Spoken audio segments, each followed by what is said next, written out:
only like 32 inches deep.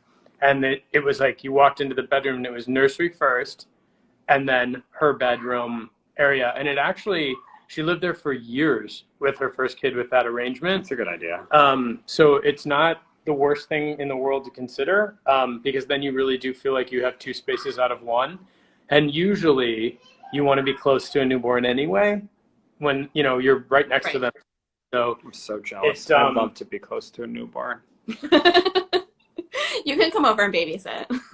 Perfect. He will. Don't offer that. He'll be like, ding dong. Baby food. I have a lifetime supply of Sour Patch Kids. That's your payment.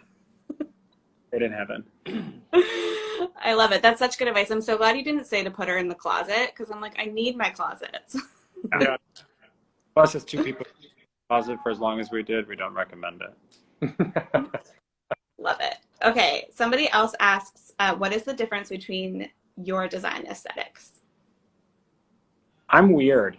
And my design aesthetic is I'm always trying to kind of think about things really outside of the box and strange. I'm very monastic. I like a moody, you know, bowl, you know, dimly lit bowl, and nothing else in the room brings me joy. We want to speak to your... Yeah, I mean, I would say that my aesthetic is a little bit more rooted in history, a little bit more traditional. Not that I create traditional spaces, but there's definitely like sort of not rules, but like, because we don't really believe, both of us don't really believe in rules in design, but different issues of scale and proportion and sort of furniture placement that I've been doing this for 25 years. So a lot of it is like sort of second nature. And what's interesting when we work together, whether it's designing the collection for living spaces or doing a television project or whatever, what's interesting is that Jeremiah is always coming at it with no rules, no preconceived ideas about how a space should feel. And I'm always coming at a space with like, no, I feel like this configuration or this placement of the rug feels right. And somewhere in the middle is the right answer. I love that. That's why you're a good team. I see a lot of people asking why you prefer New York to LA. So I'm just going to ask that one. I grew up in California, so I love California, and there's a lot of amazing things about California. But when I moved to New York, it was the first time I've ever been a part of a community. And I don't know how else to describe it, but when we go outside, we know almost everybody on our street in our neighborhood. The local restaurants we have them on text, and if they need anything, especially during the pandemic, we've all risen up to show up for one another. Our children know everybody. There was a moment in LA where we realized our daughter was speaking to the same 10 people every day. Now she talks to everybody. So I feel like for us, we feel like we're a part of the world in New York City. So it's definitely home, where the city itself, like nothing fits like New York does. I love it. I feel the same way about it here. I know, it's so good. Especially after the last few months. Are you from here originally, or are you from somewhere else too? Somebody's saying, don't cry, Jer. Hey, we can all cry. It's okay. No, I'm from like a really small town in central Pennsylvania, but I've lived here 11 years now. Yeah. Yeah. That's amazing, right? It's either fits or it doesn't, like any place. Yes, exactly. Yeah. Oh, look at all these nice New York comments. Oh, yay. Giving me feelings. Okay, somebody asks, sorry, I messed up my scroll. When is Nate and Jeremiah by Design coming back? I can tell you. Yeah, so we are going to here. The show's coming back in the spring. And it's going to be in a different way, but a lot of similarities in the heart, intention, and soul of it. But it's going to be really exciting. We're really looking forward to it. We're really proud of what we're doing. And then right before that, we'll be on Rock the Block on HGTV. So season 2, Design Challenge. Oh, stay tuned. I cannot wait. That is going to be my plans for the spring.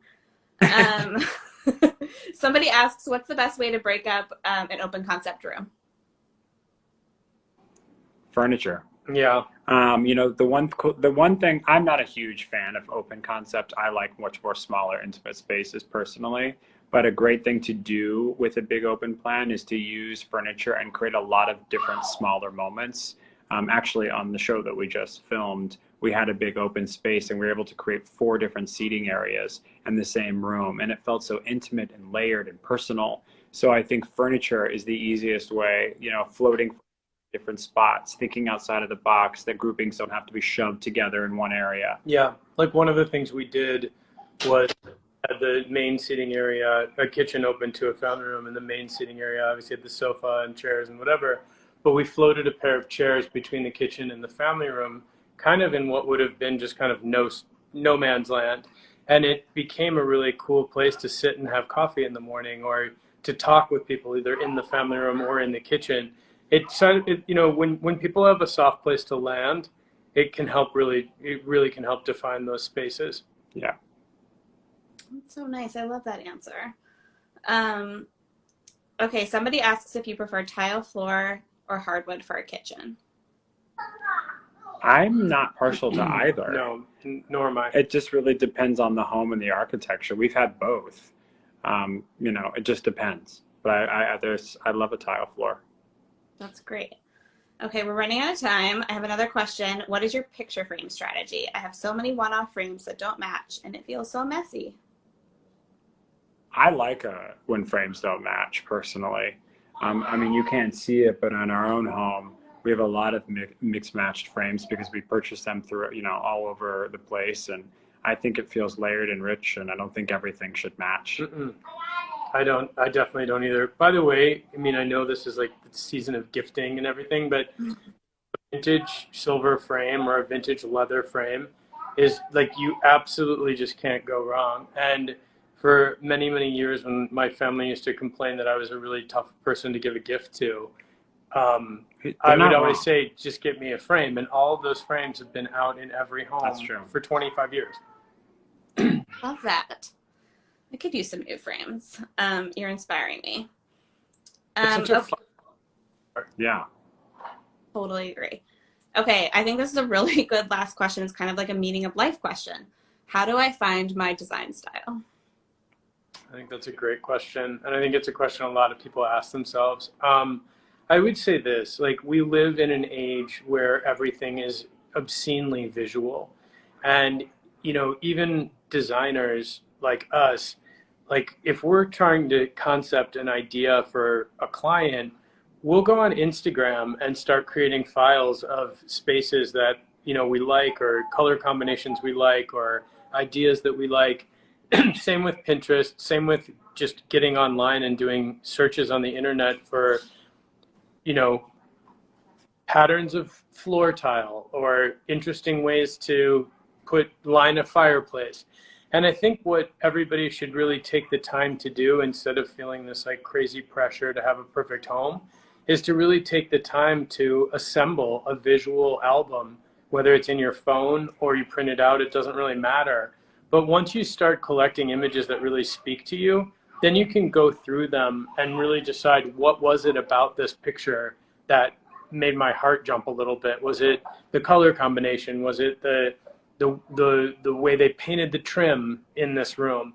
And I think for people who might not have the vocabulary to describe their own design style, or might just be starting to develop their design style, a visual reference library culled from social media is probably the most fun and easiest way to really figure it out.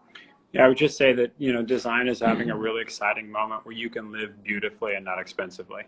And the two are, you don't have to spend a ton of money to really have a beautiful life that's your own and that feels personal. That's one of like the driving missions behind our collection of living spaces. You know, people being able to create a space that actually feels like them. It's not just about a catalog, because as we all know, you finish that and it still feels empty even when you're done. Yeah. So I think the exploration, to Nate's point, visual representation, exploring things. I mean, I didn't figure out my design style, even as a designer, until a couple of years ago. You know, what really brought me joy and felt restorative. So I think, you know, the fun's in the journey. And take some risks. Definitely. I mean, the truth is too, is that our style is evolving constantly. The more you know, the better you are. The more you see, the better you are. And that's also my advice to anybody starting out in design professionally. You know, we have this time during a pandemic where creativity can't be stopped. We can't, ideas can't be stopped just because physically we can't go see things in other places. So take this time to really dig in, whether you're designing your own home or starting a business, whatever it is, dig into, materials and ideas and eras and periods and countries that are interesting to you. That is amazing advice. Thank you so much. You guys, it was so fun to talk to you. Nate, I think you have to go buy Jeremiah some Sour Patch Kids. I mean, I should probably be putting on my coat right now. I mean, if you were a nice husband, you'd be halfway there. I do. So I'm going to let you go so you can do that. Okay. Thanks for hanging out with us on the couch. Thank you for having Absolutely. us. Can I say one more thing? I noticed Please.